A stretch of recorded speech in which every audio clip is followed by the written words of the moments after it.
Assalamualaikum dan salam sejahtera, bersama saya Mazrona Kalinggalan dalam Berita Pagi Sabah edisi Rabu 20 Januari 2021. Situasi banjir.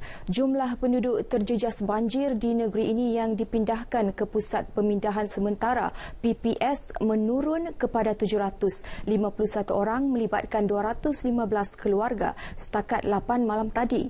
Kesemua penduduk terjejas ditempatkan di 13 PPS di 8 daerah. Sementara itu, 4 PPS ditutup iaitu PPS Dewan Serbaguna PPR Keramat Ketiau Putatan, Rumah Kelab Kompleks Sukan Penampang, Dewan Muhibah Kampung Tombol Kota Belud dan PPS Rumah Kebudayaan Kampung Pogo Kon Laut Tenem. Menurut infografik Sekretariat Jawatankuasa Pengurusan Bencana Negeri Sabah, jumlah penduduk yang ditempatkan di 4 PPS Kota Belud menurun kepada 79 orang. Di Beaufort pula meningkat kepada 56 orang di 2 PPS dan Tenem seramai 5 orang di 1 PPS. Seramai 14 orang ditempatkan di 1 PPS di Paitan, 18 orang di 2 PPS di Kota Kinabalu, 18 orang di 1 PPS di Papar dan 25 orang di 2 PPS di Tuaran. Situasi semasa COVID-19 di Sabah, sebanyak 526 kes positif baharu direkodkan semalam menjadikan jumlah kumulatif kini 44,602 kes. Menteri Kerajaan Tempatan dan Perumahan Datuk Seri Panglima Masidi Manjun berkata peningkatan jumlah kes baharu itu disebabkan saringan besar-besaran yang giat dijalankan oleh perkeso di kilang-kilang terutama di kawasan pantai timur Sabah.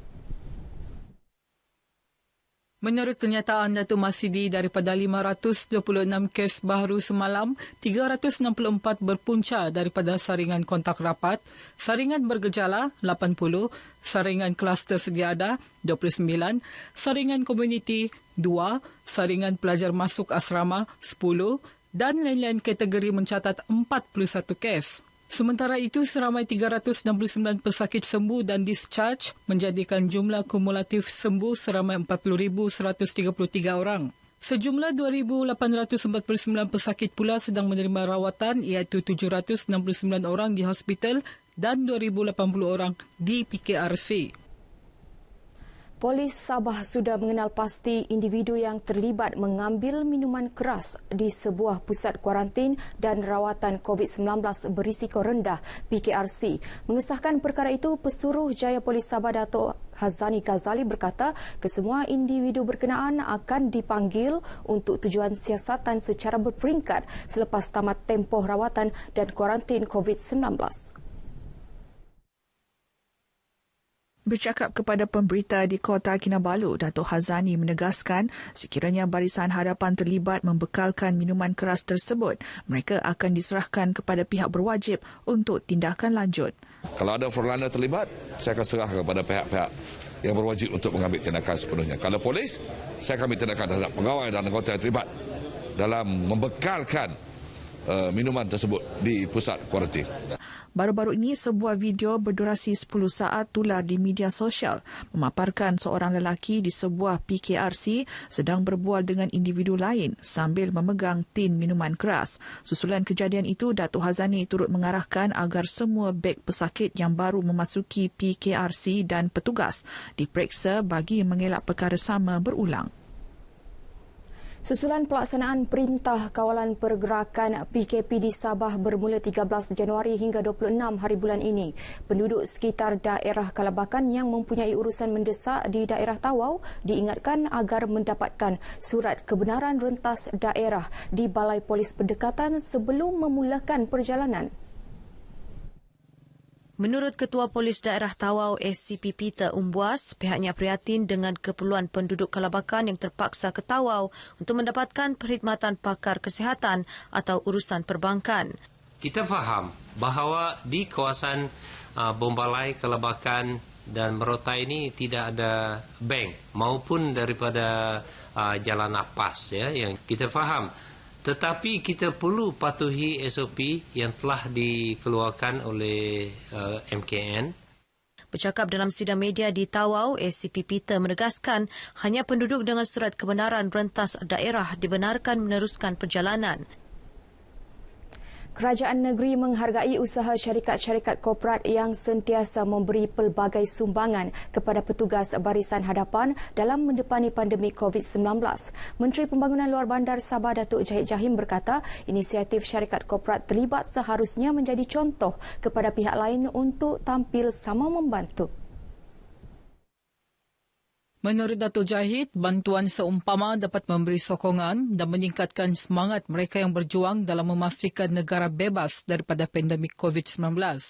Semoga anggota-anggota frontlines ini terus terpelihara dan terus dapat menjalankan tugas dengan tenang, dengan dijauhi daripada gejala-gejala yang boleh menjejaskan kesehatan dan keselamatan mereka.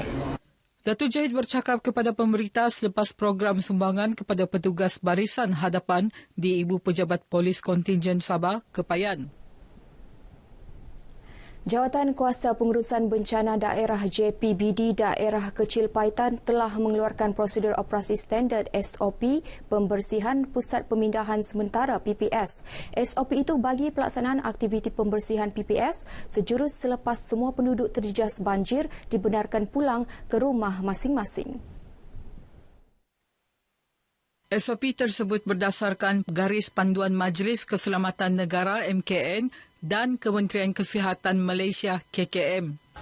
Akan memastikan pusat ini dinyakumankan ataupun disanitasi untuk memastikan pusat pemindahan sementara ini selamat untuk digunakan ataupun bebas daripada sebarang wabak. Pengerusi JPBD Daerah Kecil Paitan, Joloning Jo Majambu bercakap kepada RTM di Paitan. Yayasan Dakwah Islamiyah Malaysia Yadim Negeri Sabah terus komited membantu penduduk yang terjejas banjir dengan menyalurkan bantuan keperluan harian kepada mereka.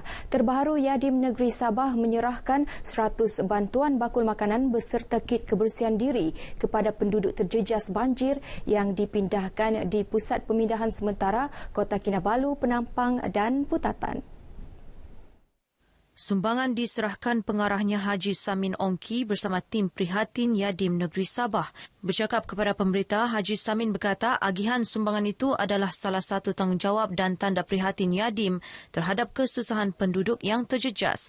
Dalam masa sama, ia juga bertujuan memberi semangat kepada mereka untuk terus bersabar menghadapi ujian yang menimpa.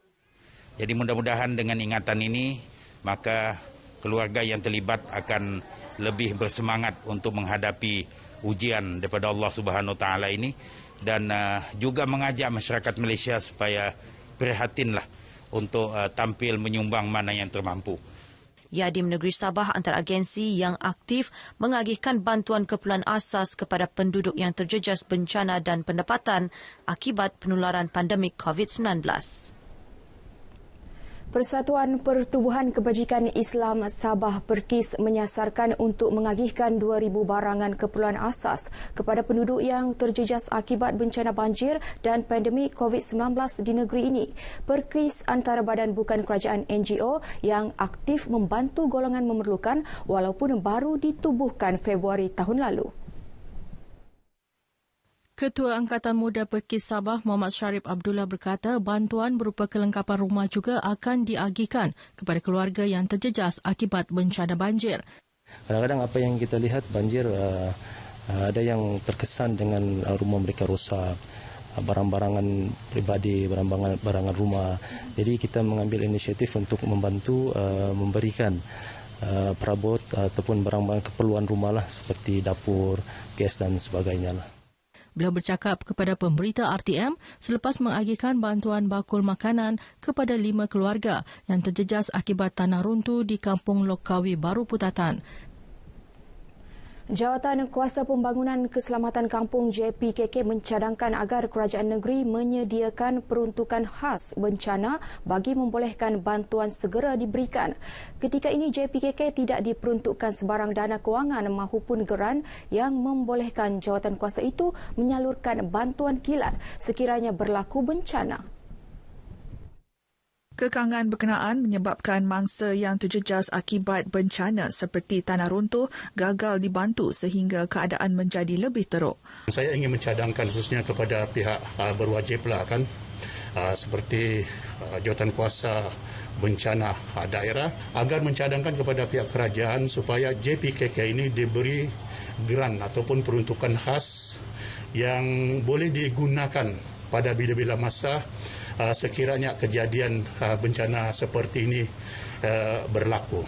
Pengerusi JPKK Kampung Lokawi Baru Putatan, Radik Taim, menyatakan demikian selepas meninjau kawasan tanah runtuh yang menjejaskan 3 buah rumah penduduk di Kampung Lokawi Baru Putatan. Kejadian tanah runtuh ini berlaku berikutan hujan lebat yang berterusan sejak Jumaat lalu. Usaha kerajaan untuk mempercepat pelaksanaan kempen e-dagang perusahaan kecil dan sederhana PKS dan PKS Mikro serta kempen shop online disambut baik usahawan PKS di negeri ini. Sebanyak RM300 juta diperuntukkan bagi kempen berkenaan. Rata-rata peniaga yang ditemui RTM menyifatkan pendekatan ini dapat merancangkan perniagaan mereka. Dapat membantu para peniaga, terutamanya peniaga kecil yang penjajah ataupun yang berniaga dari rumah, dapat membantu mereka dari segi pendapatan yang selama ini terjejas. Sebelum ni PKP, banyak peniaga terjejas sebab tidak dibenarkan untuk berniaga, terutamanya peniaga di tepi jalan ataupun penjajah-penjajah. Memang membantu rakyat lah, membantu rakyat, terutama itu Foodpanda, Food Grab, itu pun membantu kedai kami kasih maju bisnes kami lah untuk memudahkan orang ramai tidak keluar rumah lah, supaya diorang main online untuk order makanan dan sebagainya lah. Food delivery service pun bagus juga lah, at least ada tolong bisnes untuk yang F&B punya bisnes lah, ya, dan memang ada tolong lah. Pasal sekarang orang pun jarang keluar kan, jadi memang order dari online. Baik, sekian berita Pagi Sabah. Patuh SOP elak penularan COVID-19 di sekolah. Saya Mazrona Kalinggalan. Assalamualaikum dan jumpa lagi.